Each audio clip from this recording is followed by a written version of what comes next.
Hello and welcome to Tech Talk here at the Australian Grand Prix, and joining me as ever is our technical analyst and the science teacher you wish you had at school, Albert Fabregat. I didn't used to go to the school, to be honest. Welcome to Australia. How's the jet lag been? Yeah, a little bit. Yeah, a little bit. We'll see if we can get through it.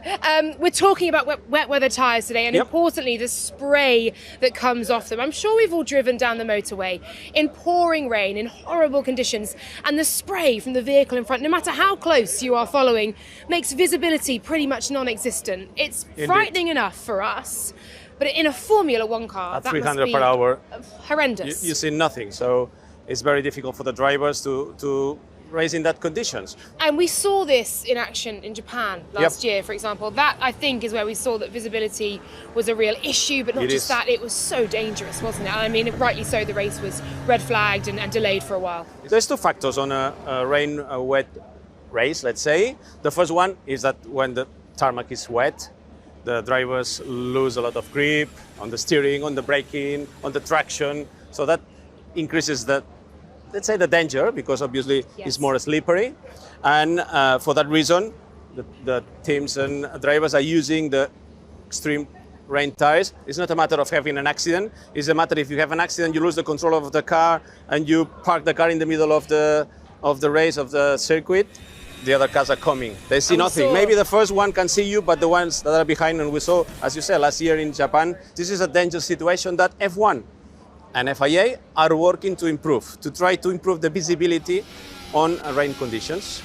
Well, let's take a look then at the wet weather tyre in action and the spray that we do see at the moment coming from it. Let's try to simulate. This is a rain tyre. Yeah. It's a karting one. It's not Formula One. But what we have is the track with this machine. We are, I have different surface. I have Bahrain or Australia. Which one do you prefer? Oh, Australia. Come on, we're in Australia. Okay. There we go. Yeah. then we have Australia on the this rain tunnel or rain bench. So what we're gonna do is we're gonna simulate that the tire is running on the way. You see? I'll put it here. That's it, more or less what we have when the tire is running on the track.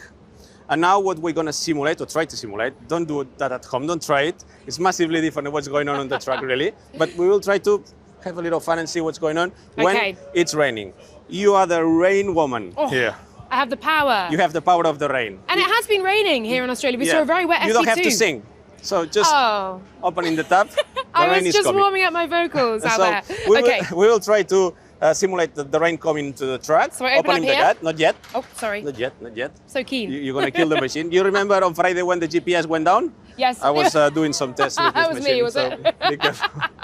So we will see how the tires are spraying water in this panel or in this roll-up.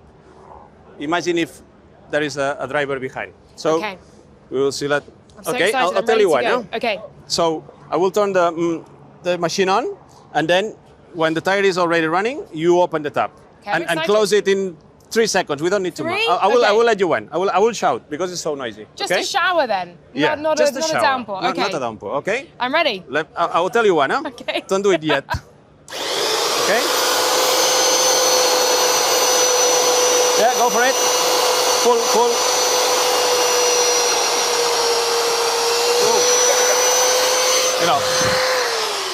Enough. So you see how the tire is spraying water over the whole thing. Obviously, all the way up there as well. And a little bit on my face. Yeah, I'm not going to lie. Because there is a lot of water going up. If we could have a blower here, but we don't have hands enough, but if we could have a blower, we'll see that all the water that is going up is going back as well, because of the air when the car is on the track, the speed and everything. So it's even increase the spray. So let's try one thing. Let's clean it. Because it's like a plume feather, isn't it, behind the drivers. Yes. And we see it, and the visibility for the car behind, it makes following impossible. I know the regulations were all about making following more possible and more wheel-to-wheel action, the new regulations that came in 2022.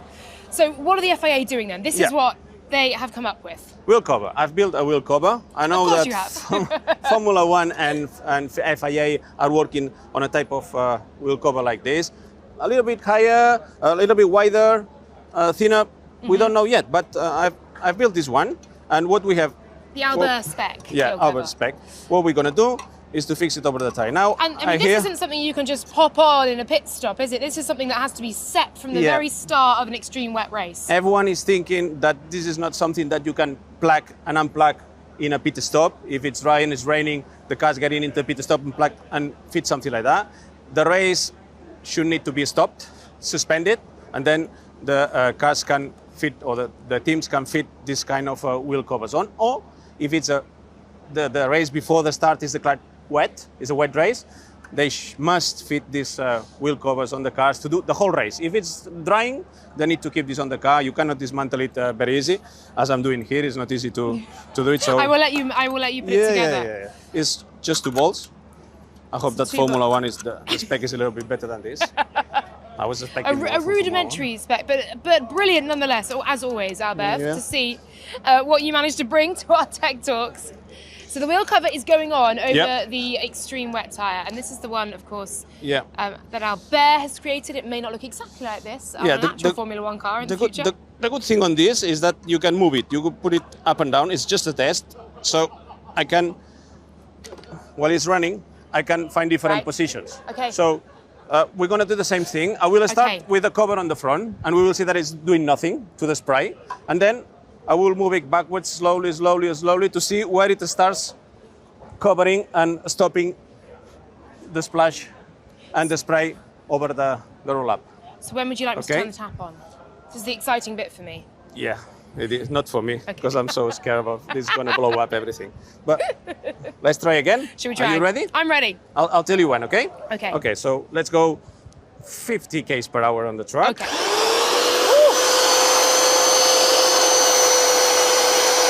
Okay, now you can open the top. You see? Now we are splashing water, a lot of water, and if we go down here, we are stopping. Much less. But see, the water is going up. So when the water is going up, if we have the wind going here, we will have spray water. You see the difference? It has to be very, very low to stop.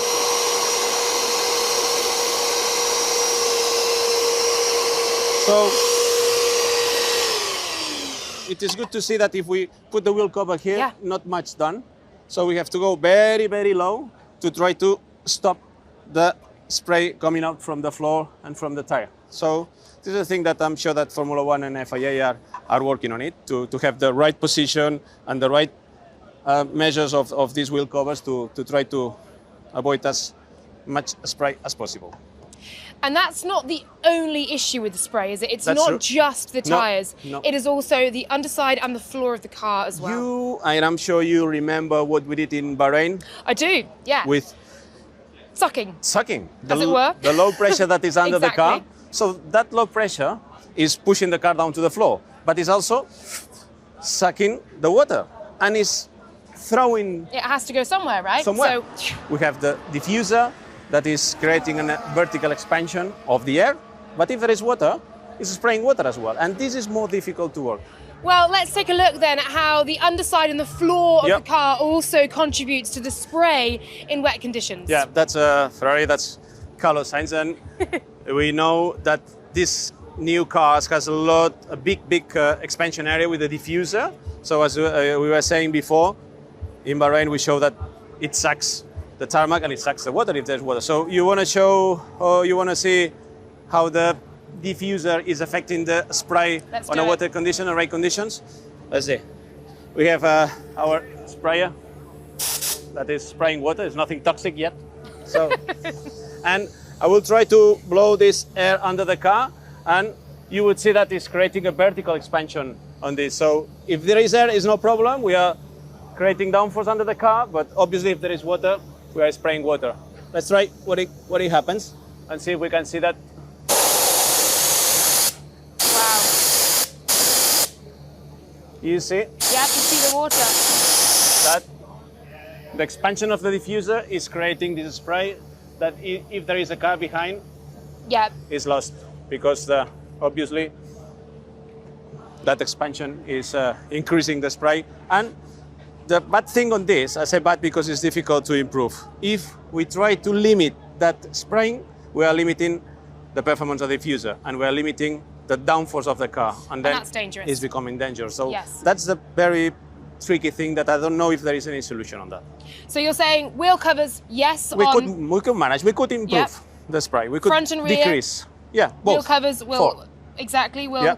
minimize, will reduce that spray, but the underside and the floor of the car Will be more difficult. will be more difficult. Because we cannot tape the diffuser and lose the 40 or 45% of downforce that is creating on the car. And even is worse in rain conditions. Albert, as ever, brilliant stuff. Thank Okay. you very, very much. And we'll see you in back